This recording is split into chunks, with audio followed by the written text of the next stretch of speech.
Hello, vinyl community. This is Tommy, and welcome to another musical adventure. And today's adventure is a Gimme 5. Now, this is a pretty simple Gimme 5. What we're going to talk about, or what I'm asking for, are 5 albums from major artists. Now, when I say major artists, I mean people that have released many albums over the course of the years. And I don't have like a set criteria, at least 5 albums or whatever. But I'm talking about somebody that's made more than a couple of albums, that has been around, has some longevity, albums that we've talked about. 5 albums from major artists that are considered weak by most critics, most listeners, but they're actually good albums, or at least they're good albums to me. I mean, of course, I know all this is subjective, so it's really going to be about what you think. And so I'm going to list 5 albums. And what got me started thinking about this was the recent Record Store Day release of It's Hard by The Who. The 40th anniversary of this album was released. I've not even opened this copy yet. So I've not listened to this one, but it is an album that when it was announced that it was going to be released for Record Store Day, part of this Abbey Road half-speed mastering by Miles Showell, that a lot of people were kind of mad about the whole thing because this is considered a weak Who album. I like this album. Is it the best thing the Who ever released? No. But I do think, and I mean, some of the discussion was some of the tracks, they could have made a really great EP. The song Athena, the lead-off track and one of the singles from the album, really has Who fans divided. I think it is a great song. I love Athena. I love the feel of it. I think it's a great song. Of course, Eminence Front is probably the best known song to the general audience from this album. Most people know that. Pete Townsend singing lead vocal. And of course, Cry If You Want, which has become a concert staple in recent sets.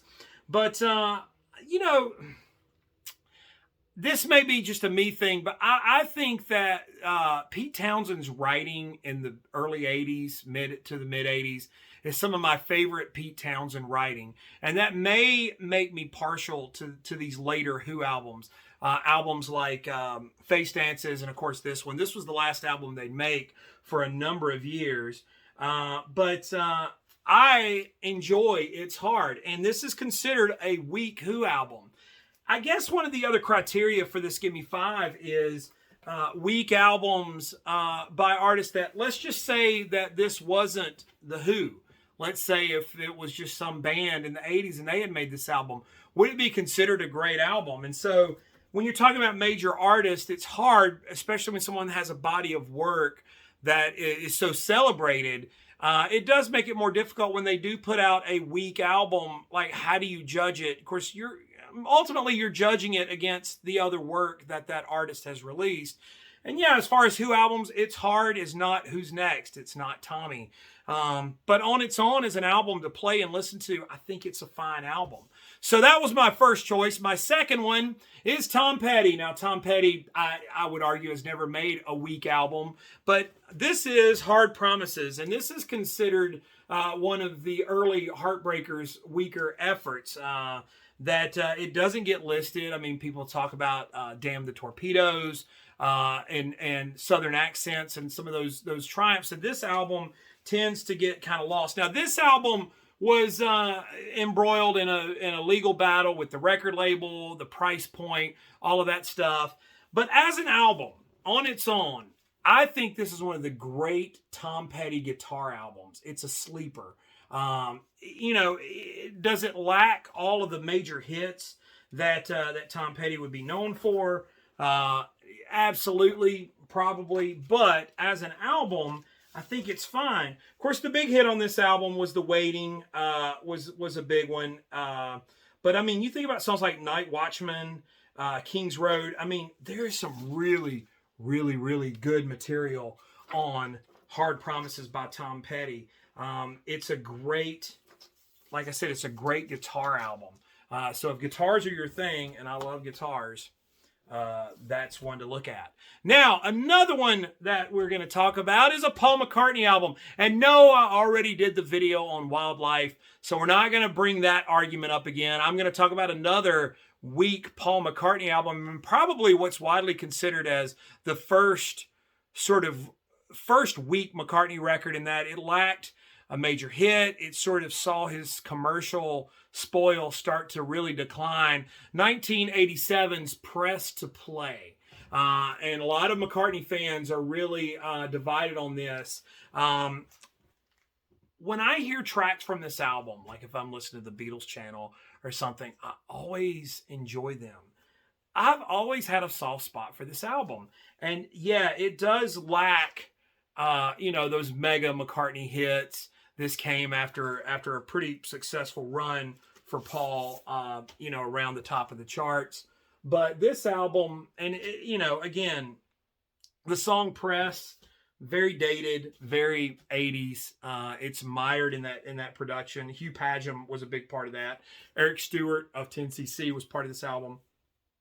But you take some of the songs off this record, like Only Love Remains, which is a great McCartney ballad to me.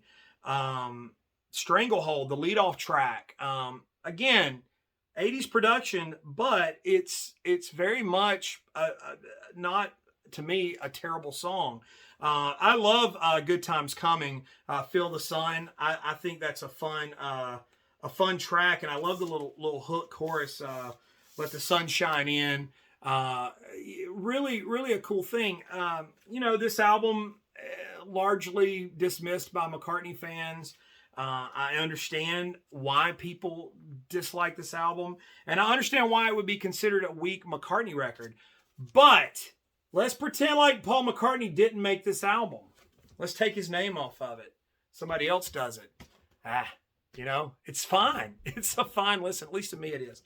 The fourth one is an album I listened to just last night, and it's sort of is the album that got the ball rolling, aside from the discussion on It's Hard. But Elvis Costello's Punch the Clock, Elvis Costello and the Attractions. This came out in 1983.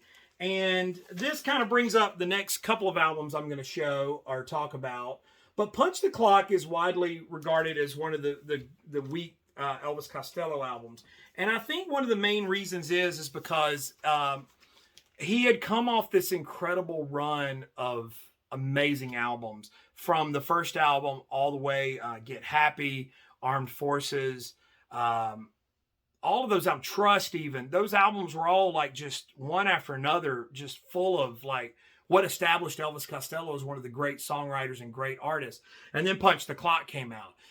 This album was sort of, again, mired in sort of that early 80s production technique, which dates the album quite a bit. The album was produced by Clive Langer and Alan Winstanley.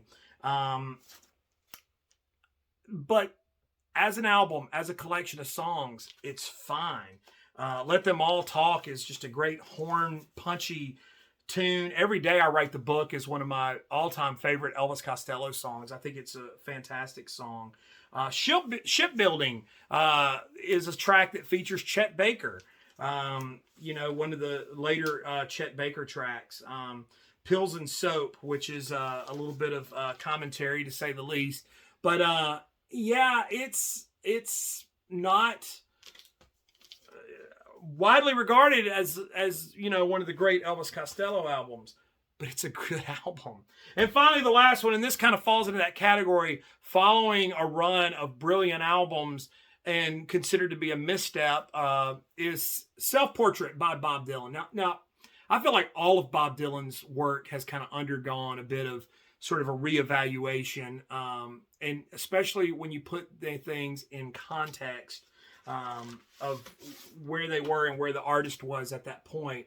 Self-Portrait was really a shocker when it came out. It came out after this incredible run of 60s albums that Bob had done. I mean, you're talking albums like Blonde on Blonde, Highway 61, Nashville Skyline. I mean, he had gone on this incredible run of material, and this was Dylan kind of withdrawing a little bit. It had some strange covers, like him doing The Boxer, some live cuts taken from the Isle of Wight Festival, which were sort of drastic reimaginings of earlier songs of like a Rolling Stone.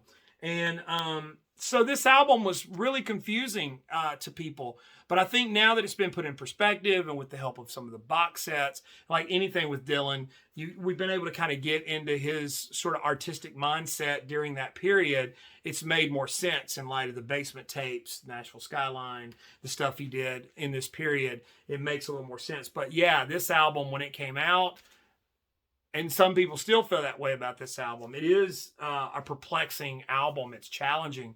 But when you put it on and listen to it, it's fine. It's okay. It's not garbage. Now, we could talk garbage albums, and there's probably a whole list we could do there. So what I want from you guys to participate, make your own videos, make a response, comment down below. But here's what we want to talk about. 5 albums. Give me 5 weak albums from major artists. And when I say weak, I mean considered weak, but albums that you love. You can word it however you want. Those are my 5. Those are weak albums from major artists that are generally dismissed by the general public and amongst fans of that artist. But I happen to like every one of those albums. I've got weird taste sometimes. We all do. And so let's see your 5. Do a video, tag me in that, share this video, go ahead and hit the like button. You know the drill. Subscribe to the channel if you haven't done so. I appreciate everyone that comes along for the ride. I hope you guys are having a great summer so far, and look for more content here. We're going to do some actual adventuring, hopefully sooner rather than later. That means we're going to get out of this room. So take care of yourselves. Be good to one another. Thank you very much. Until next time.